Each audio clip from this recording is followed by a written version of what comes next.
안녕하세요. 운동으로 행복을 핫핏 휘코치입니다. 혹시 효과적으로 붓기를 타파할 수 있는 방법은 없을까? 하고 고민해 본 적 있으신가요? 특히 간호사 선생님들처럼 장시간 서서 일하시는 분들이라면 이 고민 더욱더 깊게 공감하실 텐데요. 오늘은 제가 직접 현장에서 경험하고 또 과학적 근거를 바탕으로 찾은 붓기 관리 꿀팁 3가지를 알려드리도록 하겠습니다. 이 운동들을 운동이 아니죠. 이 꿀팁들을 운동과 병행하면 붓기 없는 이제 가벼운 몸으로 정말 큰 도움이 되실 거라고 생각합니다. 가장 먼저 이 다리 붓기에 대해서 설명드리도록 하겠습니다. 정말 많은 논문들을 검토해봤거든요. 다리 붓기는 중력 때문에 정수압이 높아지고 혈액과 림프액이 고이면서 발생하는 그런 현상입니다. 다시 말씀드려서 림프액을 위로 못 올려주니까 아래로 체액이 고이는 거죠. 그리고 선생님들 일하시면서 많이 움직이시나요? 물론 많이 걸으시는 분은 계시겠죠. 하지만 다양한 자세를 취하는 분은 많이 계시진 않을 겁니다. 만약에 다양한 자세를 취하는 분이 계신다면 아마도 그분은 부종 때문에 많은 고생을 하지 않을 가능성이 높습니다. 강사 선생님들 그리고 간호사 선생님들 또는 트레이너 선생님들 같이 일반적으로 가만히 서서 또는 움직이더라도 일정하게 걷는 정도의 움직임만 계속 하시면서 계속 서 있으셔야 되는 그런 분들 같은 경우는 이 근육 수축으로 이 체액이 위쪽으로 막 뿜어 올라가지 못하다 보니까 근육에만 피로가 계속 쌓이고 이 체액이 아래에 계속 고이게 되는 거죠. 다시 말씀드려서 부종이 생기는 겁니다. 거기다가 우리 퇴근하려고 스트레스 딱 풀기 위해 가지고 맥주랑 치킨 딱 먹죠. 이 튀김이랑 알코올 딱 들어가면 뭐가 올라가죠? 염증 수치 올라갑니다. 염증 수치 올라가게 되면 다시 또 부어요.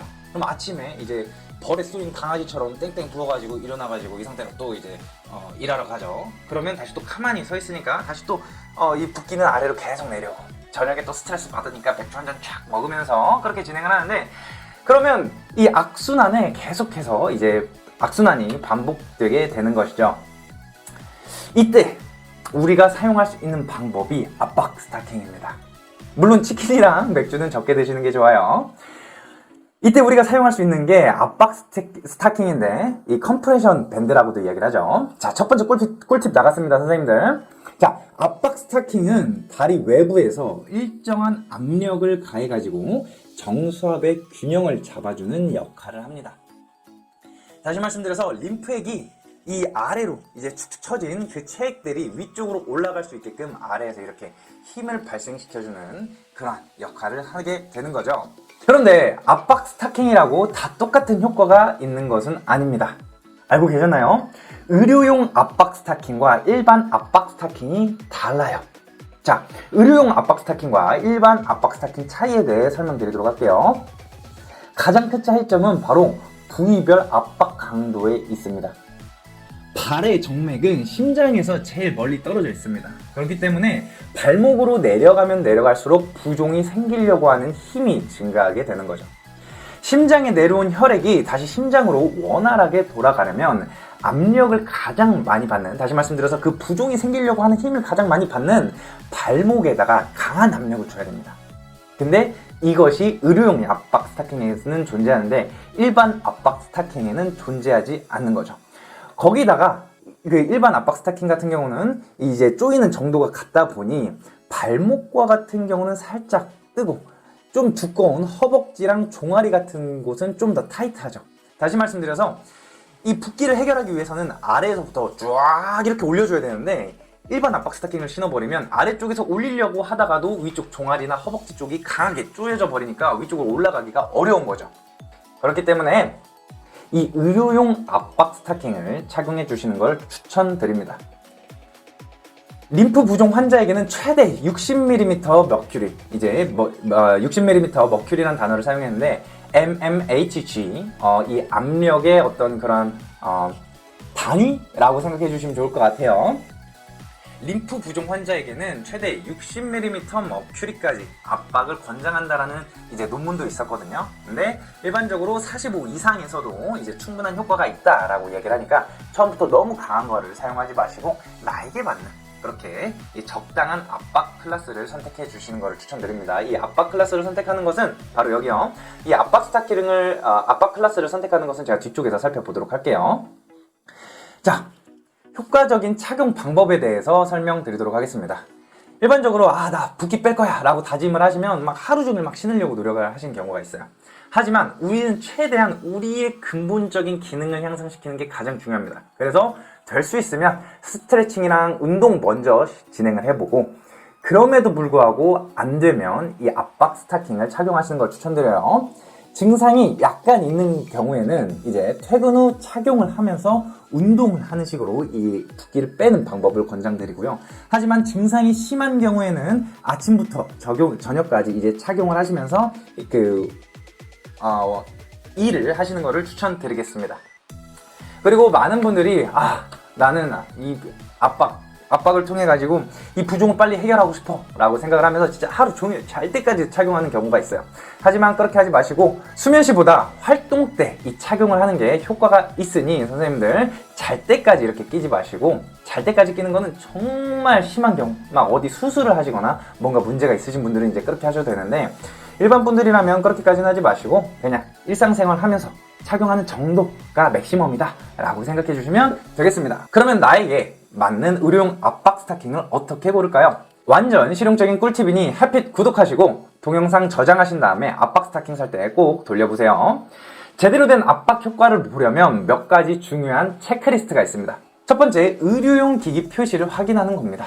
제가 일반 압박 스타킹이 아니라 의료용 압박 스타킹이 중요하다고 말씀드렸죠. 이것은 의료용 기기라고 이제 그 박스에 표기가 되어 있을 텐데요. 그런 것들을 보고 의료기기인지를 확인을 하는 방법이 첫 번째입니다. 두 번째는 이 정확한 사이즈를 측정하는 거예요. 이전 동영상에서도 계속해서 이 둘레를 추적을 해야 된다라고 말씀드렸잖아요. 둘레를 추적을 계속하고 계셨다면 내 다리가 어느 정도의 둘레인지, 내 종아리가 어느 정도 둘레인지에 대해서 데이터가 있으실 거예요. 그걸 가지고 정확한 사이즈를 측정하는 거죠. 그리고 세 번째, 압력 강도를 선택을 하는 겁니다. 적절한 압력 강도. 일반적인 붓기에는 이제 1클래스, 다시 말씀드려서 뭐 그렇게 심하지 않아요. 그러면 1클래스부터 시작하시는 거 추천드려요. 그리고 이 다리 전역체에 불편한 증상이 있는 경우에는 2클래스, 3클래스까지도 이제 증가를 시킬 수가 있습니다. 그리고 매우 심한 클래스에는 이제 4클래스, 60mm 머버큐리 이상까지도 이제 진행할 수 있겠죠. 너무 센 압박 강도는 다리 전체에다가 이제 부담을 주기 때문에 증상을 악화시킬 수도 있거든요. 그렇기 때문에 병원에서는 주로 2에서 3 정도를 처방하는 것으로 알고 있습니다. 그리고 마지막으로 압력의 단위를 확인하는 방법이 있습니다. 의료용 압박 스타킹은 제가 지금까지 계속 말씀드린 mmHg, 밀리미터 머큐리 단위를 사용하는데, 일반 압박 스타킹은 이 데니아 D 단위를 활용한다고 합니다. 그렇기 때문에 이 압력 단위로도 이게 의료용인지 아니면 일반 압박 스타킹인지 파악을 할 수가 있어요. 자, 첫 번째 꿀팁, 압박 스타킹을 착용하는 것. 자, 다음 두 번째 꿀팁입니다. 두 번째 꿀팁은 틈틈이 중력으로부터 다리를 해방시키는 시간을 갖는 것이죠. 장시간 같은 자세로 서 있거나 앉아 있으면 중력의 영향으로 이제 하체 체액이 아래로 쭉 정체되기가 쉽습니다. 이를 방지하기 위해서 주기적으로 자세를 바꿔주는 것이 필요한데요. 중력의 도움을 받아가지고 이제 거꾸로 다리를 드는 방식을 활용해가지고 이 거꾸로 이 체액을 아래로 심장 쪽으로 보내주는 것이죠. 그래서 근무 중에 잠깐의 쉬는 시간이나 점심시간 중에 5분에서 10분 정도 다리를 심장보다 높게 올리고 휴식해 보시길 추천드립니다. 그림에서 보이는 바와 같이 아주 강력한 그림이죠. 다리가 거꾸로 접혀버렸네요. 몸이 180도 돈 건가요? 이런 그림처럼은 올리지 말아주시고, 이 그림과 같이 이 간호사 선생님들이라면 이 병원의 간이 침대나 의자에 앉아서 다리를 들어 올리는 것만으로도 충분합니다. 또한 틈틈이 발목 돌리기 또는 발가락 움직이기 같은 간단한 스트레칭을 통해서 틈틈이 움직임을 일으켜 주어가지고 근육의 펌프 작용을 일으켜서 림프 순환을 촉진시킬 수도 있습니다. 그리고 퇴근 후에는 누워가지고 이렇게 다리를 벽에다 이렇게 기댄 채 15분에서 20분 정도 있어 보는 거예요. 이 상태에서 자전거, 공중 자전거 타기 뭐 그런 것도 괜찮아요. 또는 발목 까딱까딱 하기도 괜찮아요. 이 상태에서 근육을 수축하는 것도 적극적으로 추천드리고, 여기서 핵심 포인트는 퇴근하고 누워가지고 다리 올린 상태로 잠깐 있는 겁니다. 이 방법이 우리가 반드시 겪을 수밖에 없는 물리 법칙을 사용해가지고 부종을 빼는 방법 중에 하나입니다. 자, 마지막 세 번째입니다. 정기적인 모니터링, 즉 자가 진단입니다. 붓기는 매일매일 변화하기 때문에 스스로의 몸 상태를 꾸준히 관찰하는 것이 중요합니다. 이를 통해서 자신의 붓기 패턴을 이해하고 신매지기 전에 미리미리 관리할 수 있습니다. 현재 햇빛 붓기 챌린지가 한참 진행 중에 있거든요. 근데 그 중에 한 분이 이제 내가 붓기를 컨트롤할 수 있을 것 같아요 라고 피드백을 주었습니다. 이렇게 피드백을 주게 된 가장 큰 이유 중에 한 개가 내가 계속해서 내 붓기를 추적하기 때문인데요. 내가 어제 무엇을 먹었지? 또는 내가 어제 얼마나 세었었지? 내가 어제 뭘 했지? 그리고 내 어떤 생리 주기가 어떻게 되지?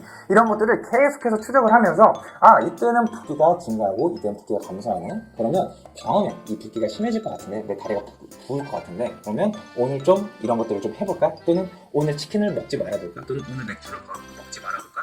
이런 식으로 내가 이 붓기가 컨트롤이 가능한 겁니다.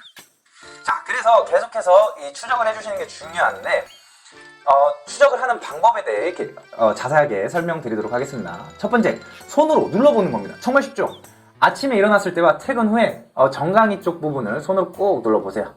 자국이 3초 이상 남거나 깊게 들어간다면 붓기가 심한 상태입니다. 근데 진짜 만성적으로 이 붓기가 계속 된 분이라면 거기에 섬유나 아니면 지방 두질이 이제 거기에 들어차게 되면서 이 꾹 눌러가가지고 바로 이렇게 깊게 들어가지 않는 경우가 있습니다.